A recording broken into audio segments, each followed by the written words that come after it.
Oi, pessoal! Seja bem-vindo, seja bem-vinda em mais um simulado. Hoje com algumas questões bônus aí para vocês, né? Hoje estou empolgada. Hoje é dia de colocar você para estudar, tá? De colocar você para treinar seus conhecimentos, de colocar você para passar no seu concurso público. Tudo bem, pessoal? Para quem ainda não me conhece, sou a professora Rosiane. Faço parte aí da equipe pedagógica da Educarte Concursos. Sempre digo e sempre reafirmo, e sempre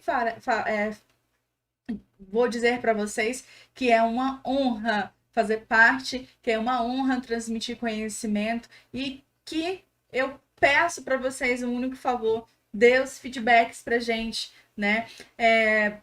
O que precisa ser melhorado, o que tá bom, o que não tá, tá? Esses feedbacks faz com que a gente aperfeiçoe mais o nosso trabalho, que a gente continue mais progredindo, que a gente continue fazendo por vocês, sempre por vocês. Na relação professor-aluno, o aluno, ele é o protagonista, o aluno, ele é o centro. O professor é mediador, então eu sou mediadora de vocês e vocês são o meu centro. É vocês que precisam serem protagonistas a partir de agora. Ok? Então vamos lá, material na tela, vamos iniciar nossa aulinha de hoje. Antes disso, já peço que vocês sigam o Instagram da Educarte Concursos, tá? @educarte.concursos, tá? Por lá, nosso post pedagógico irá estar postando mais informações, irá estar fazendo interações com vocês. Podem mandar mensagem aí que a gente responde, a gente tira dúvidas, a gente fornece o material, se caso você perdeu. A Mara coloca vocês aí nos grupos onde ela manda os materiais, mas fiquem à vontade para entrar em contato com a gente, tá? Eu sou essa moça aqui, professora Rosiane, tá? E eu estarei com vocês a partir de agora na nossa correção do nosso simulado de 15 questões, baseado aí na banca Consulplor. Vamos lá? Então, iniciando nossos estudos de hoje, pessoal, questão número 1. A questão número 1, ela vem tratar pra gente sobre o racismo, né? Mas aqui ele vem falando pra gente, ó, pra gente iniciar nossos estudos, ele vem falando pra gente sobre o racismo institucional, né? Então, esse pequeno trecho diz pra gente o seguinte: o racismo institucional é o fracasso das instituições e organizações em prover um serviço profissional e adequado às pessoas em virtude de sua cor, cultura, origem racial ou étnica. Ela se manifesta em normas, práticas e comportamentos discriminatórios adotados no cotidiano do trabalho, os quais são resultantes do preconceito racial, uma atitude que combina estereotipos racistas, falta de atenção e ignorância. Em qualquer caso, o racismo institucional sempre coloca pessoas de grupos raciais ou étnicos discriminados em situação de desvantagem no acesso a benefícios gerados pelo Estado e por demais instituições e organizações. Das alternativas a seguir, assinale a alternativa que evidencia, então, ó, que evidencia manifestação do racismo institucional. Qual dessas alternativas vai fazer esse parâmetro de evidenciar a manifestação do racismo institucional? Letra A, concepção, né? O que vai evidenciar? Concepção pela qual se conferem privilégios e desvantagens a determinados grupos em razão da raça. Pessoal, olha só. Pessoas de grupos raciais ou étnicos discriminados em situações de desvantagens no acesso a benefícios gerados pelo Estado. Então, ó, concepção pela qual se conferem privilégios e desvantagens a determinados grupos em razão da raça, normalizando esses atos por meio do poder e da dominação. Sim, se vocês perceberem, aqui diz, ó, em qualquer caso, o racismo institucional sempre coloca pessoas de grupos raciais ou étnicos discriminados em situação de desvantagens no acesso a benefícios gerados pelo Estado e por demais instituições e organizações. Então, aqui de cara, a gente já encontrou a resposta, pessoal. É a letra A. Por quê? A B.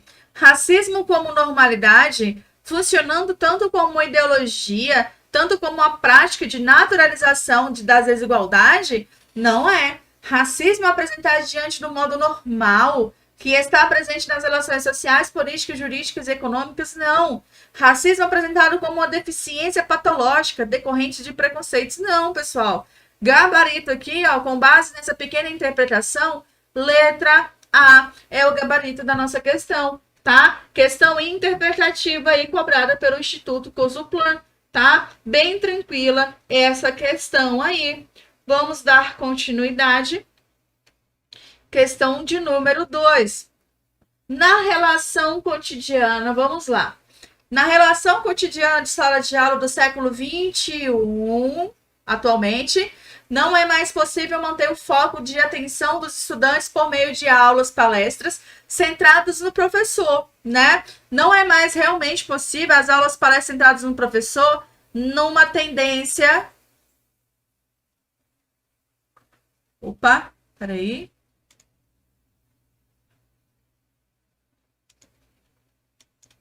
Numa tendência tradicional. Não é mais possível.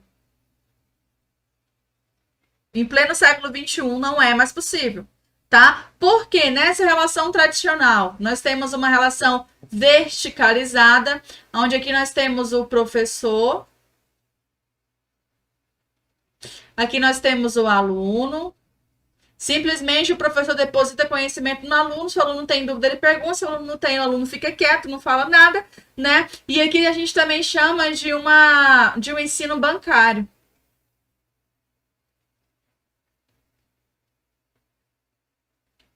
Esse ensino bancário é exatamente a ideia do professor depositar conhecimento, tá?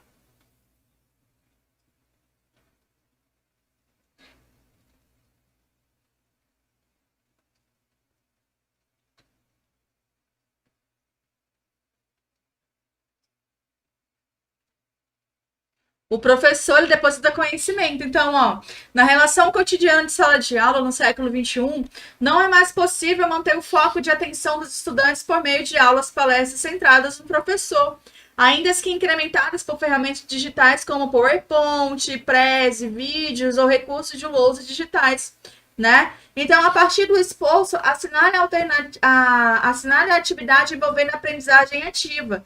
Então, com base nesse pequeno trecho, eles querem saber quais dessas alternativas aqui ela traz para a gente o que é a aprendizagem ativa, beleza? Então vamos lá, o que, que seria uma aprendizagem ativa? Pessoal, atividades ativas. Deixa eu pegar aqui uma caneta. Ativa.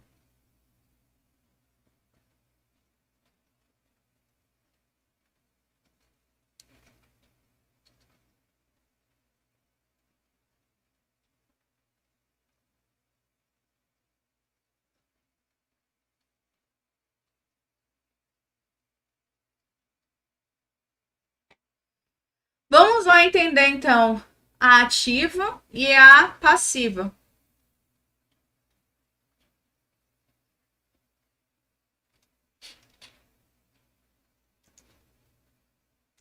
Na aprendizagem ativa, nós temos observação de evidências no contexto.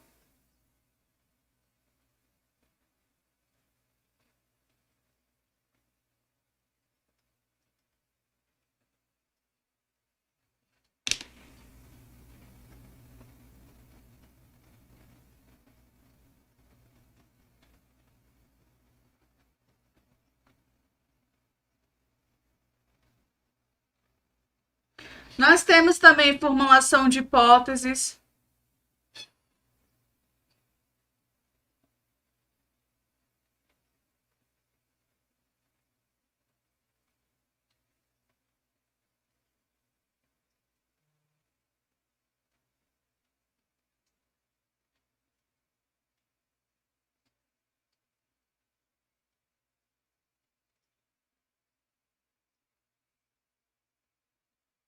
Tá? Nós temos informações.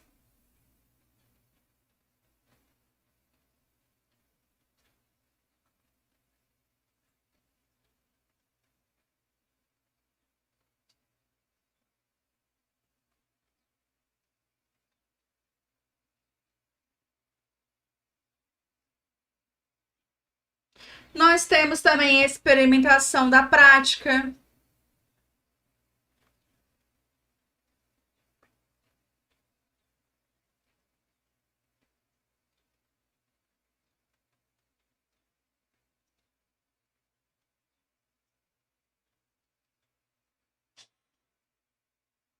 Podemos também ver a questão de tentativa de erro, protocolos ou tutorais, comparação de estratégias, tá? Então a gente coloca aqui também, ó.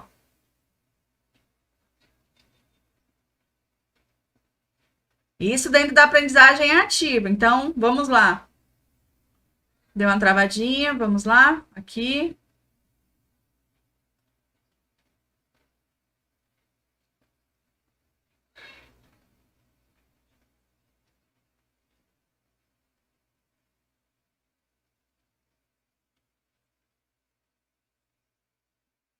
Comparação de estratégias.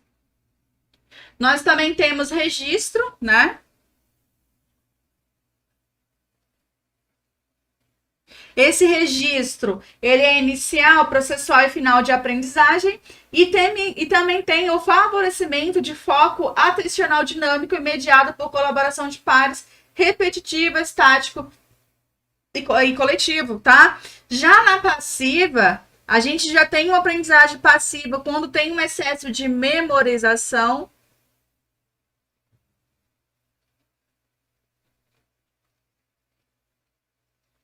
e reprodução de conteúdo, no caso, né? A ideia não é que o aluno memorize, ele reproduza conhecimento, a ideia é que o aluno realmente aprenda, tá? Ausência de registro.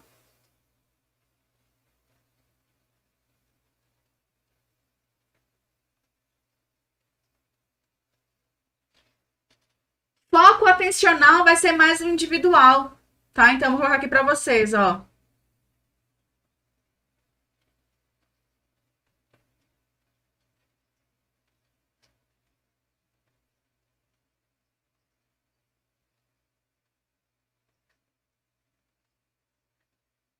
Então, essa aprendizagem passiva, em pleno século XXI, ela já não é tão bem vista, beleza? Então, vamos lá. A partir do exposto, assinale a atividade envolvendo aprendizagem ativa. Então, letra A. A comparação de estratégias faz parte da aprendizagem ativa? Faz, pessoal, ó. Comparação de estratégias, letra A.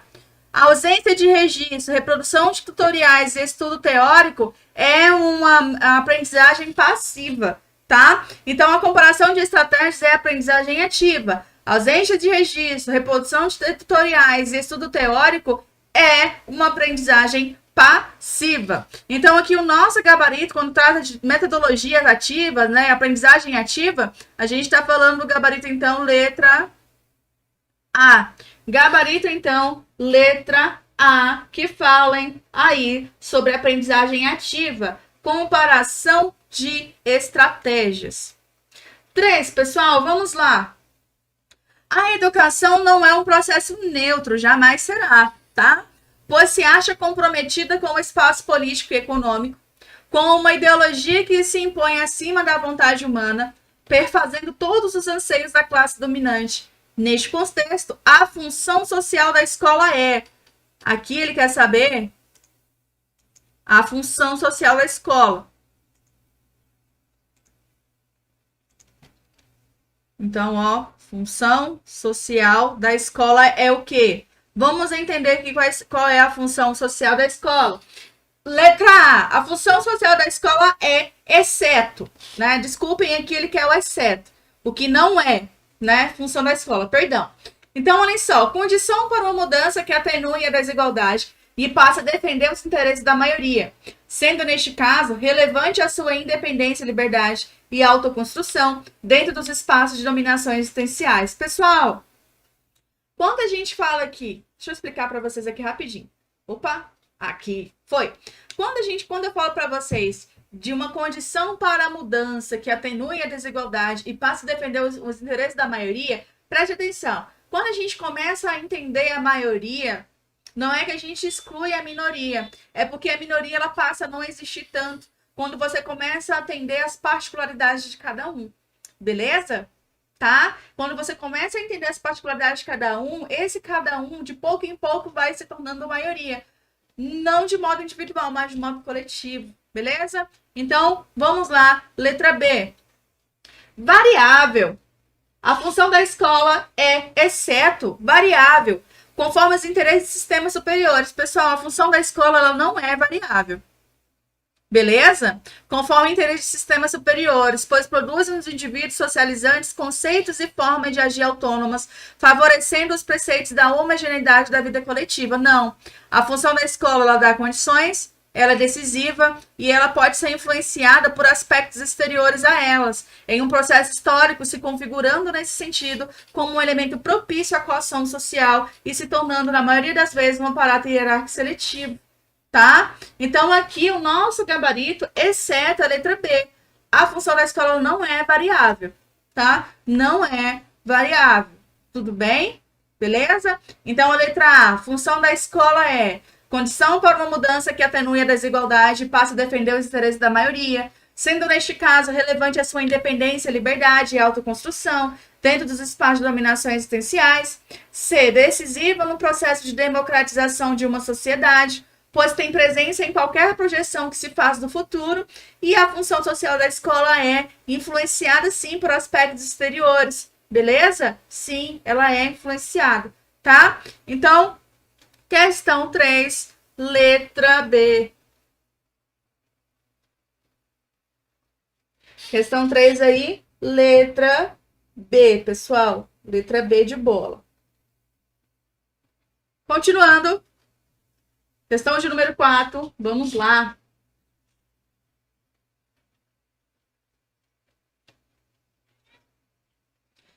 No paradigma da inclusão, impulsionaram-se projetos de mudança nas políticas públicas brasileiras, ao se conceber que todo se beneficia quando as escolas promovem respostas às diferenças individuais dos estudantes. Assinale a alternativa que apresenta a perspectiva atual da educação inclusiva no Brasil. Então, letra A. Ocupar exclusivamente do processo de escolarização pela via da homogeneização dos alunos excepcionais em espaços escolares ditos especiais que orbitavam a margem do sistema de ensino público e gratuito, né, integrando os tempos e espaços das escolas regulares, mas ficando a participação circunscrita em classes especiais. Pessoal, quando a gente fala de educação inclusiva, a gente não fala de uma perspectiva de ocupar exclusivamente o processo de escolarização, tá? Não é. Porque quando exclusivamente e inclusivamente não condiz, tá? Então, não é a letra A. Ocupar exclusivamente, tá? A educação inclusiva. Pessoal, espera só um minutinho. Deixa eu só ver um negocinho aqui. A gente já volta, tá? 1 minuto.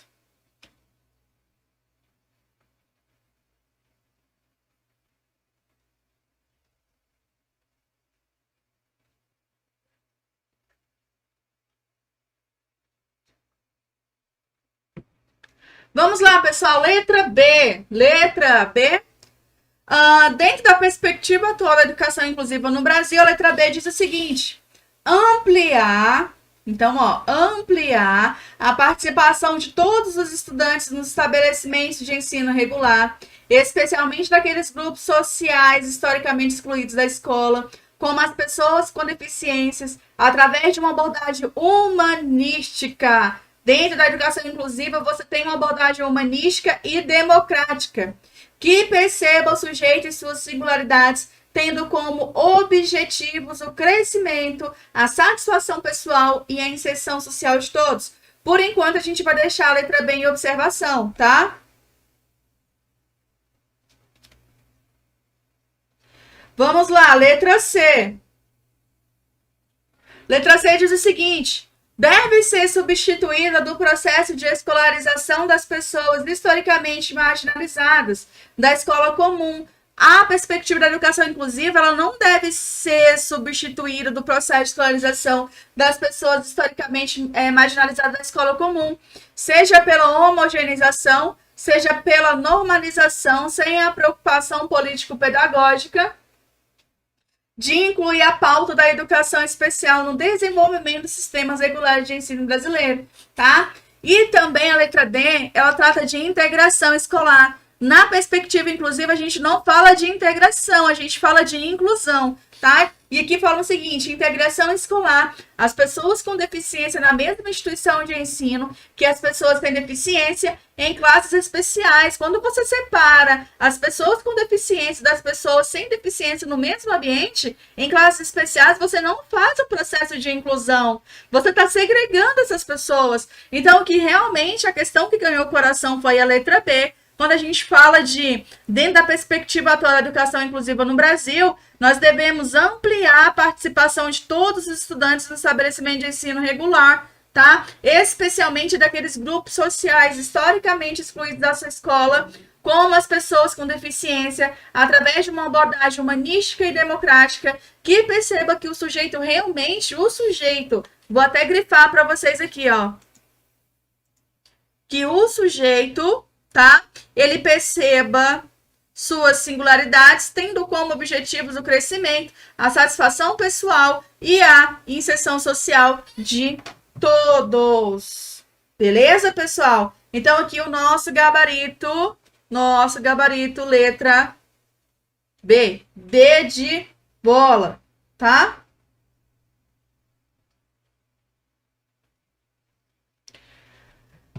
Cinco. Questão de número 5. Questão número 5 diz pra gente o seguinte. A União prestará apoio técnico. Então, deixa eu pegar aqui para vocês. Então, a União, de âmbito federal. Em âmbito federal, a União, né, ela vai prestar apoio técnico e financeiro aos sistemas públicos de ensino dos estados, municípios e Distrito Federal. Pessoal, a União, os estados, municípios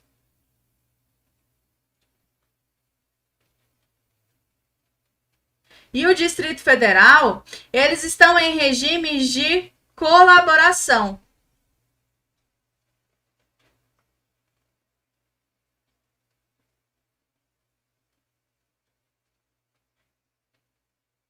Eles estão sempre articulados. Beleza? Então, a União prestará apoio técnico e financeiro aos sistemas públicos de ensino dos estados, municípios e Distrito Federal e às instituições comunitárias, confessionais ou filantrópicas sem fins lucrativos, com a finalidade de ampliar a oferta do atendimento educacional especializado aos estudantes com deficiência, transtornos globais do desenvolvimento e altas habilidades ou superdotação, matriculados na rede pública de ensino regular. Esse apoio técnico e financeiro contemplará a seguinte ação, dentre outras. Pessoal, vocês vão olhar aqui. LDB, artigo 5º. Tá? Lá no artigo 5º vocês irão ver. Então, vamos lá. Letra A. Esse apoio técnico e financeiro contemplará a seguinte ação, dentre outras. Letra A. Reelaboração, produção e distribuição de recursos educacionais para acessibilidade. Não é reelaboração, é elaboração, tá? Formação de gestores da escola para educação na exclusiva da perspectiva da educação inclusiva, particularmente na aprendizagem, na participação e na criação de vínculos interpessoais, não é exclusiva, tá? C. Formação continuada de professores, inclusive para o desenvolvimento da educação bilíngue, para estudantes surdos ou com deficiência auditiva e do ensino de braille para os estudantes. Sim, pessoal, letra C, não é reformas de sala de recursos multifuncionais. Aqui o gabarito é letra C, beleza? Vocês podem ler o artigo 5º, inciso 2º, item 3º, que fala o seguinte: formação continuada de professores, inclusive para o desenvolvimento da educação bilíngue para estudantes surdos ou com deficiência auditiva e do ensino do braille para estudantes cegos ou com baixa visão. Questão número 5, gabarito, letra C. Passou rápido, hein, pessoal? Corrigimos 5 questõezinhas aí já, baseado na banca da sua prova. Espero que você esteja fazendo todas as anotações, risque esse material, coloque aí grifado aí com marca-texto, tá? Aonde que tá as pegadinhas das alternativas para vocês não errarem, beleza? Tomar uma água aqui pra gente continuar, vamos lá? Questão 6. Questão de número 6 diz o seguinte.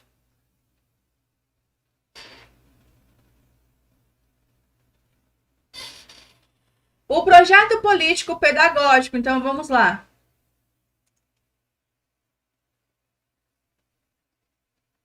O projeto político pedagógico. O projeto político pedagógico é o PPP.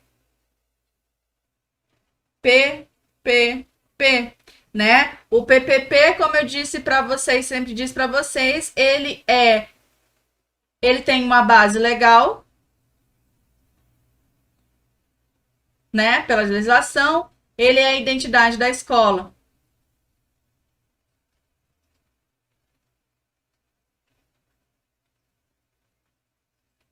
E ele é obrigatório.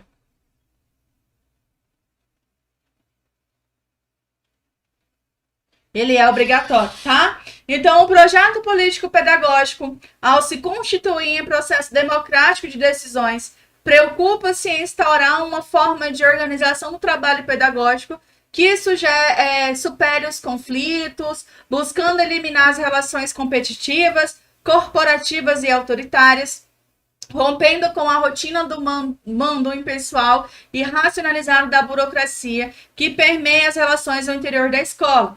Então, sobre o projeto político-pedagógico, é incorreto afirmar. O que é incorreto a gente afirmar? Letra A.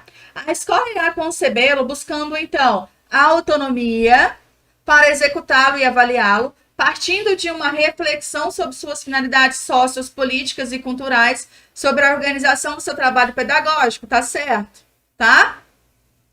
Vai além de um agrupamento de planos de ensino e atividades, passando a ser uma ação intencional com um compromisso definido coletivamente, né? Coletivamente, construído e vivenciado em todos os momentos, tá certo? Lembre-se que a questão quer um incorreto. C. A sua construção necessita de inserção das influências das práticas sociais, das relações históricas e políticas desenvolvidas por seus sujeitos? Não. Tá? Não. A sua construção ela não tem essa característica de necessitar a inserção das influências. Não. A incorreta aqui, então, é a letra C. A D diz o seguinte: tem um papel fundamental no sentido de garantir, uma intencionalidade política no trabalho pedagógico, até porque ele é um projeto político-pedagógico, construindo um espaço de reflexão para compreender a ideologia presente nos discursos e práticas pedagógicas, tá? Então, aqui o nosso gabarito, a questão incorreta, alternativa incorreta, é a letra C. C de casa, beleza? A sua construção necessita de inserção das influências das práticas sociais, das relações históricas e políticas desenvolvidas por seus sujeitos. Alternativa incorreta, letra C. Vamos lá, questão de número 7. Questão de número 7 diz o seguinte. Troca aqui a cor da caneta. Garantir a todos a igualdade de condições para acesso e permanência na escola, sem qualquer tipo de discriminação, é um princípio que está na Constituição Federal desde 1888. Constituição Federal de 88 é a nossa Constituição cidadã. Beleza? Então, acerca da escola inclusiva, é incorreto afirmar. Então, aqui ele está pedindo acerca da escola inclusiva. Então, vamos grifar. Escola inclusiva. E ele quer o que é incorreto. O que é incorreto a gente afirmar perante a escola inclusiva? Letra A. Conhece cada aluno, respeite as suas potencialidades e necessidades, e a elas responde com qualidade pedagógica. Não, a escola inclusiva, ela realmente conhece cada aluno, ela respeita as suas potencialidades e necessidades, e eles respondem com qualidade pedagógica. A letra A está correta, tá? B. Acerca da escola inclusiva, para que uma escola se torne inclusiva, é necessária a participação consciente e responsável de todos que permeiam o cenário educacional, tá certo? C. É aquela que garante a qualidade do ensino a cada um de seus alunos, sim. A escola inclusiva, ela realmente garante a qualidade, tá? E o que resta pra gente é a letra D. Tem a metodologia como foco central. Não, não é a metodologia que é o foco central. Se fosse aqui, tem o aluno como foco central de toda a ação educacional, estaria certo. Mas como colocou metodologia, o nosso gabarito aqui incorreto é a letra D. No âmbito educacional, o foco é o aluno. Não é a metodologia, não é o professor, não é a diretor, tá? É o aluno. O foco, o centro da atenção, tudo. O protagonista vai ser o aluno. Vamos continuar, então. Questão 8.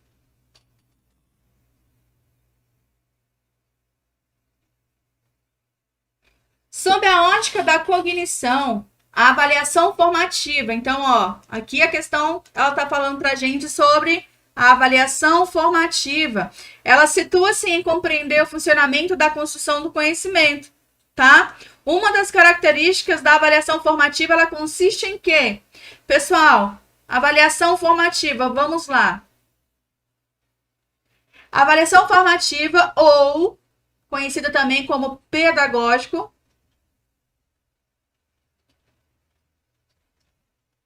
didática.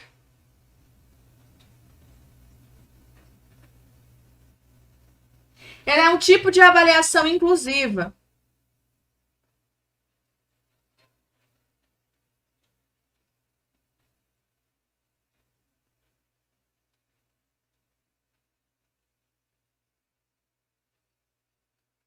Tá? Ela é um tipo de avaliação inclusiva e ela ocorre ao longo do processo de ensino, tá? Então, ó, ela ocorre ao longo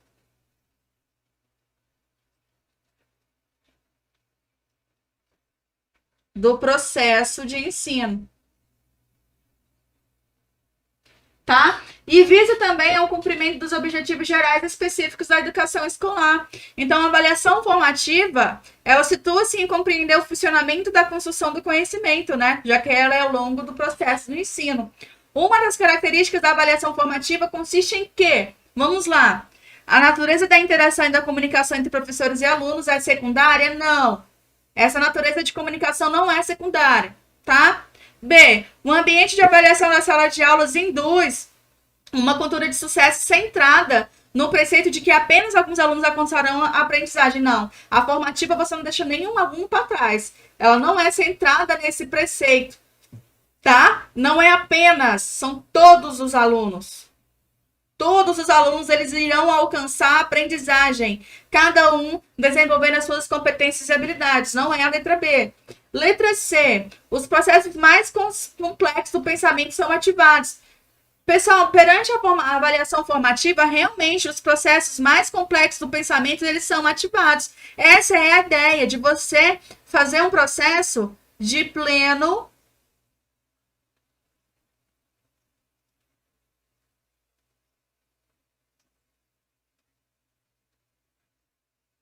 do educando, tá? Pleno desenvolvimento do educando. Então, letra C. Não é a D porque o feedback, dentro da formação, a avaliação formativa, não, pessoal, o feedback ele é determinante para ativar os processos cognitivos e metacognitivos dos professores, a fim de que possam regular a construção de conhecimento. Não tem nada a ver a avaliação formativa com questão de feedback, tá? A avaliação formativa ela é vinculada aos processos mais complexos do pensamento quando são ativados, tá? Então, aqui o nosso gabarito, letra C. Gabarito, então, letra C.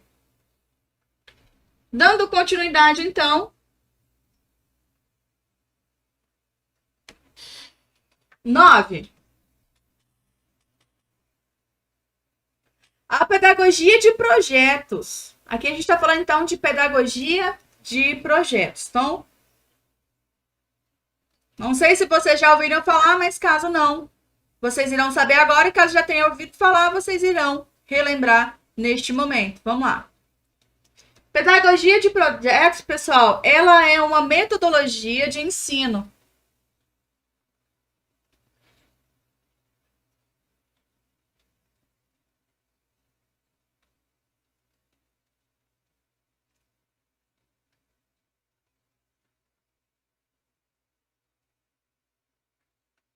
por meio da experiência, tá?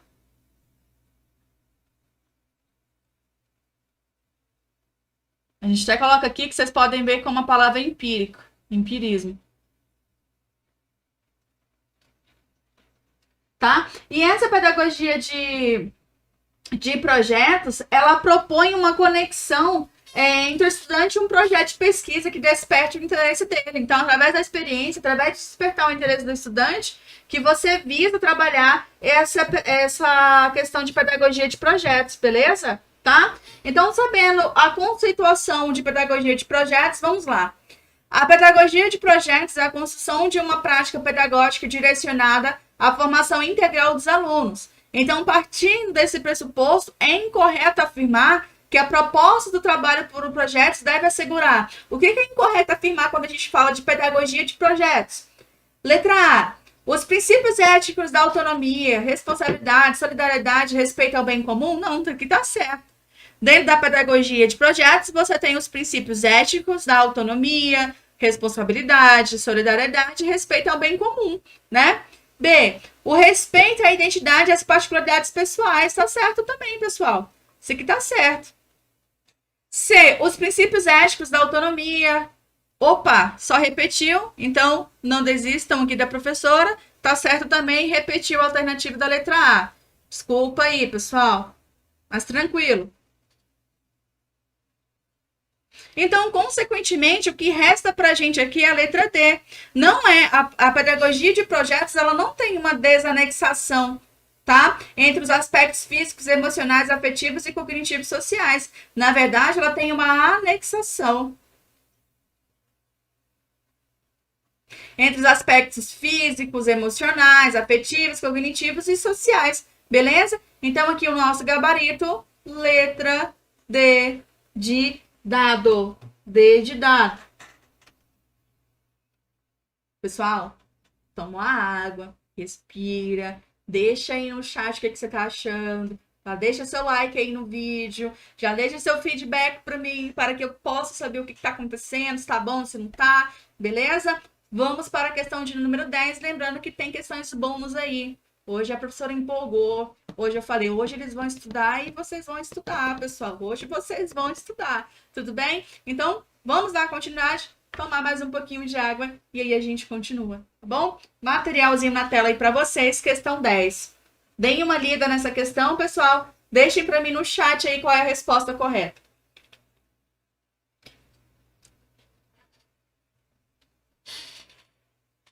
Tomei uma água aqui, agora a gente continua. Vamos lá. Questão 10. De acordo com a Lei de Diretrizes e Bases da Educação Nacional, LDB, o ensino é livre à iniciativa privada, sim, atendida às seguintes condições, exceto. O que está errado aqui? Letra A. É livre, né? Realmente, o ensino ele é livre à iniciativa privada. Mas a iniciativa privada, ela tem uma dependência financeira do governo? Se ela é privada, ela não tem uma dependência do governo. Quem vai ter uma dependência do governo aqui é o público. Os recursos do governo vai para a escola pública, não para a escola privada. Então, de cara, a gente já achou o exceto, né? Porque diz, ó, dependência financeira do governo, conforme previsto no artigo 203 da Constituição Federal. Não, essa daqui tá certa, ó. Autorização de funcionamento e avaliação de qualidade pelo poder público, para ela realmente ter um ensino livre e tranquilo, né? ela realmente tem que ter uma autorização de funcionamento e avaliação de qualidade pelo poder público. Ela precisa ter uma capacidade de autofinanciamento. Então, por mais que seja livre, ela tem que ter essa iniciativa privada, ela tem que ter essa questão de capacidade de autofinanciamento, ressalvado o que está previsto realmente no artigo 203 da Constituição Federal, tá? E ela tem que ter um cumprimento das normas gerais da educação nacional e do respectivo sistema de ensino, tá, pessoal? Então, aqui o nosso gabarito, exceto, é o gabarito letra A. As escolas de ensino particular, deixa eu pegar aqui outra cor de marca-texto, elas realmente, o ensino é livre, é iniciativa privada, mas elas não dependem financeiramente dos recursos públicos e nem pode, tá, pessoal?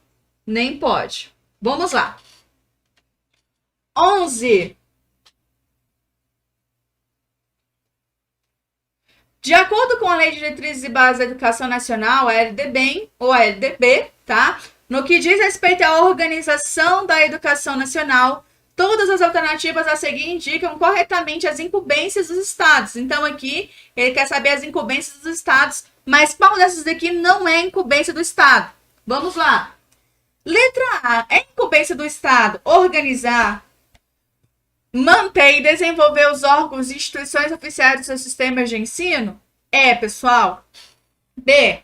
É incumbência dos estados elaborar e executar políticas e planos educacionais em consonância com as diretrizes e planos nacionais de educação, integrando e coordenando as suas ações e as dos seus municípios? Certo, pessoal?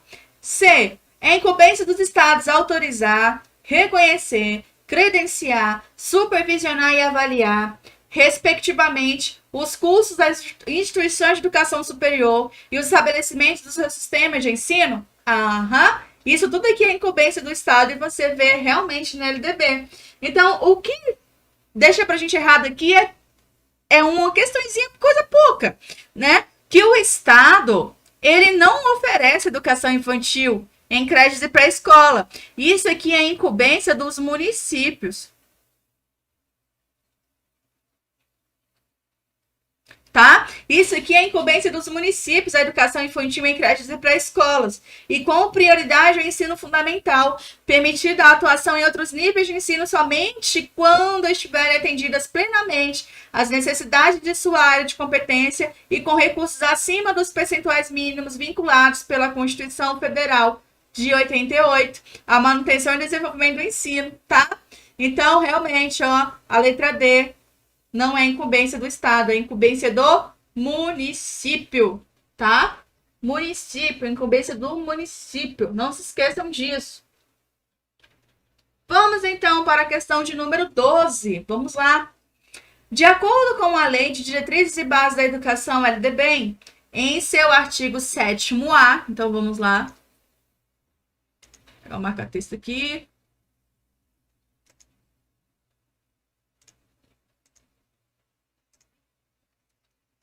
LDB, artigo 7º-A, o aluno regularmente matriculado em instituição de ensino pública, né? Então, ó, regularmente matriculado em instituição de ensino pública ou privada, de qualquer nível, tem assegurado, no exercício da liberdade de consciência e de crença, o direito de, mediante prévio e motivado requerimento, ausentar-se de prova ou de aula marcada para dia em que, segundo os preceitos de sua religião, seja vedado o exercício de tais atividades, devendo-se lhe atribuir, a critério da instituição, né, e sem custos para o aluno, uma das seguintes prestações alternativas, nos termos do inciso 8º do caput do artigo 5º da Constituição Federal.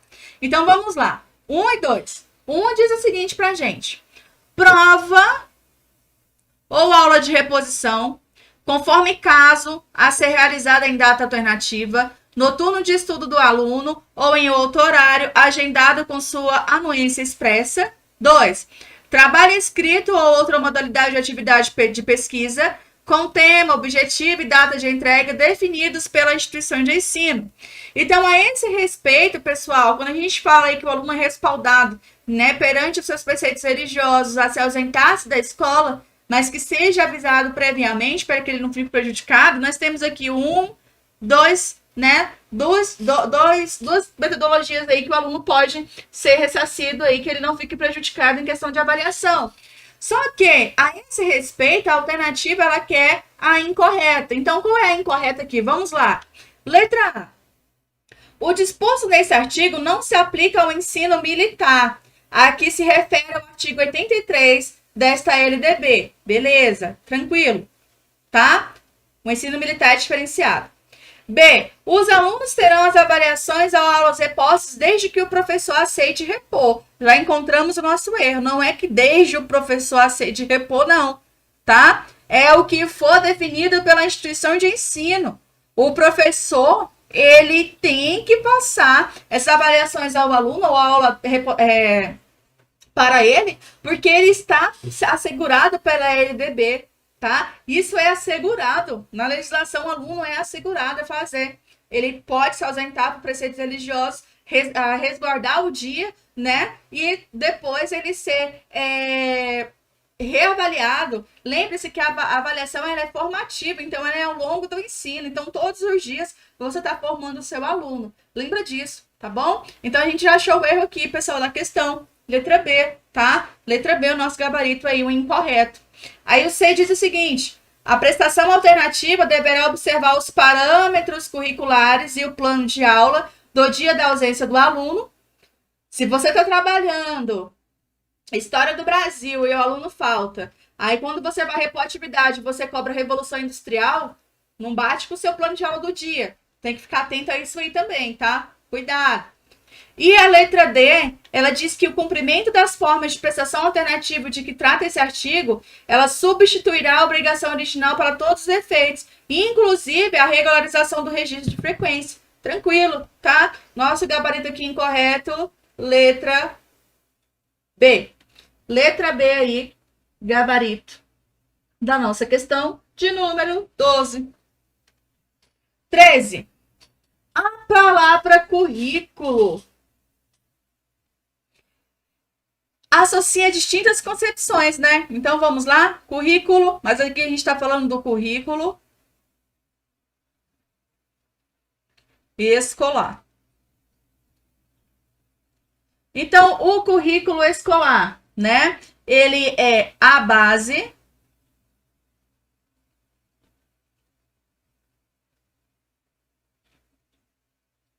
da prática pedagógica. Beleza?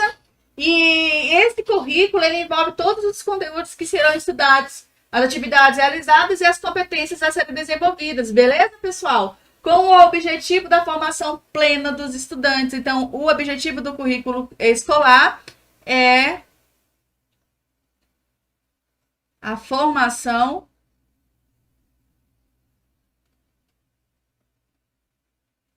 plena dos estudantes. Tranquilo? Então, vamos lá. A palavra currículo associa-se distintas concepções que derivam de diversos modos de como a educação é concebida historicamente, bem como as influências teóricas que afetam e se fazem hegemônicas em um dado momento. Diferentes fatores socioeconômicos, políticos e culturais contribuem, assim, para que o currículo venha a ser entendido como exceto. Como que o currículo aqui não pode ser conhecido? Vamos lá, letra A. Os conteúdos a serem ensinados e aprendidos, beleza. No currículo contém os conteúdos a serem ensinados e aprendidos. Letra B. As experiências de aprendizagem escolares a serem vividas pelos alunos, beleza também, tranquilo. C. Os planos pedagógicos elaborados por professores para os alunos sem levar em consideração as escolas e sistemas educacionais, já encontramos o erro, né? D diz o seguinte: as experiências de aprendizagem escolares a serem vividas pelos alunos. Repetir de novo aqui. Eita, que a professora hoje já errou 2 vezes, gente. Mas não desiste não, pessoal. Desiste da professora não. Beleza? Tá? Mas o nosso gabarito aqui, o importante que o nosso gabarito aqui é a letra C. Lembre-se, não existe excluir.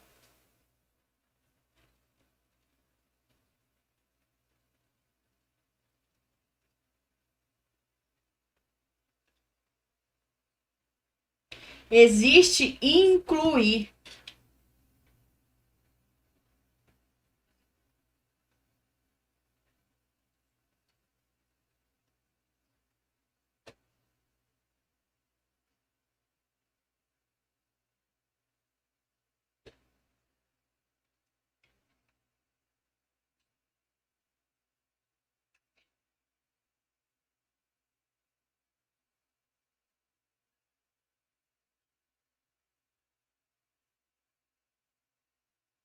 A gente faz o processo, então, de inclusão, tá? Gabarito, letra C, da questão 13.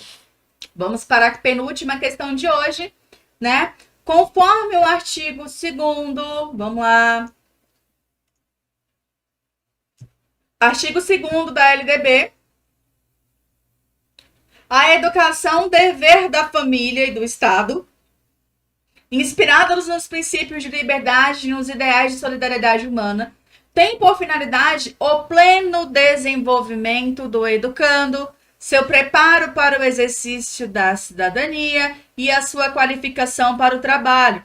Sendo assim, são considerados princípios para o ensino, exceto quais dessas alternativas aqui não condiz para princípio do ensino perante a LDB. Vamos lá.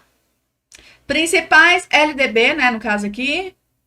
Principais princípios. Principais princípios, né? Quais são os princípios aí?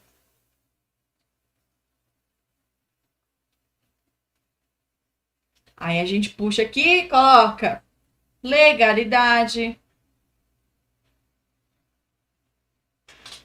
autonomia, participação,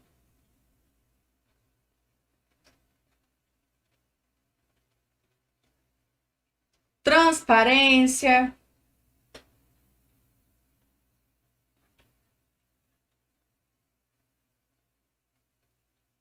ética, pluralismo.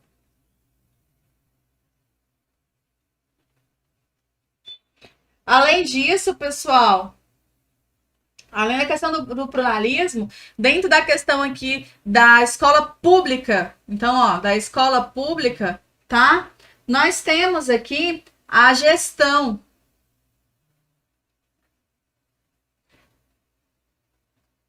democrática, tá? E essa gestão democrática, ela é participativa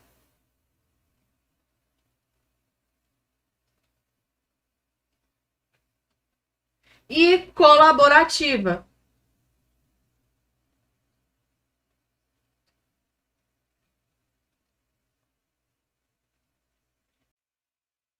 Continuando então, pessoal, a partir do momento que a gente consegue compreender os principais, né, preceitos aqui que regem a LDB, os primeiros princípios, o que vai de fato dessas características da LDB, e depois que a gente entende como que é regida a escola pública através de gestão democrática, é participativa e colaborativa, a gente volta na questão para identificar então o que está errado aqui, né? Então, ó, conforme o artigo 2º da Lei de Diretrizes e Bases da Educação Nacional, a educação dever da finalidade, dever da família e do Estado, inspiradas nos princípios de liberdade e nos ideais de solidariedade humana, tem por finalidade o pleno desenvolvimento do educando, seu preparo para o exercício da cidadania e sua qualificação para o trabalho. Sendo assim, são considerados princípios para o ensino, exceto, vamos lá, letra A.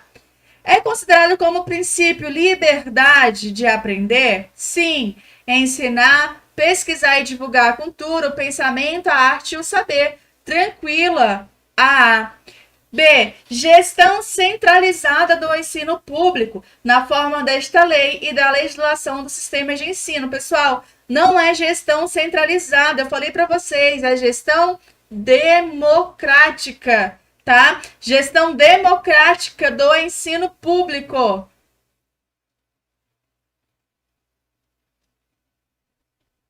democrática do ensino público, então já encontramos aqui o exceto, que está errado. Letra B. A letra C diz respeito à liberdade e apreço à tolerância, tá ok. E a letra D diz consideração como a diversidade étnico-racial, também tá ok. Então aqui o nosso gabarito, letra B, tá? Questão 14, gabarito letra B. Gabarito letra B que deixa aí a alternativa, né? As coisas erradas aí. E para a gente fechar com chave de ouro, vamos falar agora um pouco de educação infantil. Educação infantil diz o seguinte: o educar e cuidar consiste em compreender, né? Que o espaço e o tempo em que a criança vive exige seu esforço particular e a mediação dos adultos como forma de proporcionar ambientes que estimulem a curiosidade com consciência e responsabilidade. Então, o cuidar e educar realmente ela significa isso tudo, né? A questão de compreender o espaço e o tempo em que a criança vive, né? Então, nesse sentido, é correto afirmar que... O que é correto afirmar aqui, pessoal? Na educação infantil, o cuidado com as crianças é visto, né, como uma prática pedagógica? Sim. Uma maneira de mediação, de diálogo e que os professores estabelecem na apropriação dos conhecimentos? Sim, pessoal. Letra A, tranquila, tá correto. Vamos ver as outras. B. Educar cuidando inclui acolher, garantir a segurança, porém sem alimentar a curiosidade, a ludicidade e a expressividade infantis? Tá errado, não é a B. Cuidar e educar implica reconhecer que o desenvolvimento, a construção dos saberes, a constituição do ser humano ocorre em momentos e de maneira compartimentada, não é fragmentada, tá? D. É fazer com que a ação pedagógica seja divergente ao universo infantil, não tem que ser divergente, tá? Estabelecendo uma visão fragmentada, não. Do desenvolvimento da criança com base em compreensões que respeitem a homogeneidade, o momento e a realidade peculiares da infância. Nosso gabarito aqui, quando a gente fala de educar e cuidar perante a educação infantil, a alternativa correta é a letra A. Na educação infantil, o cuidado com as crianças é visto como uma prática pedagógica, uma maneira de mediação, de diálogo que os professores estabelecem na apropriação dos conhecimentos, ok? Gabarito, então, da nossa última questão do simulado, letra A. Pessoal, espero que vocês tenham gostado, que tenham aprendido 15 questões aí bem contextualizadas, de múltipla escolha, de bastante leitura, né? Espero que vocês tenham marcado aí os pontos-chave das alternativas, aonde estão os erros, né? Lembre-se das diquinhas aí da prof. Marquem a gente nas redes sociais. Encontro vocês em uma breve oportunidade, se assim Deus permitir. Fiquem bem, se cuidem. Até a próxima. Tchau, tchau.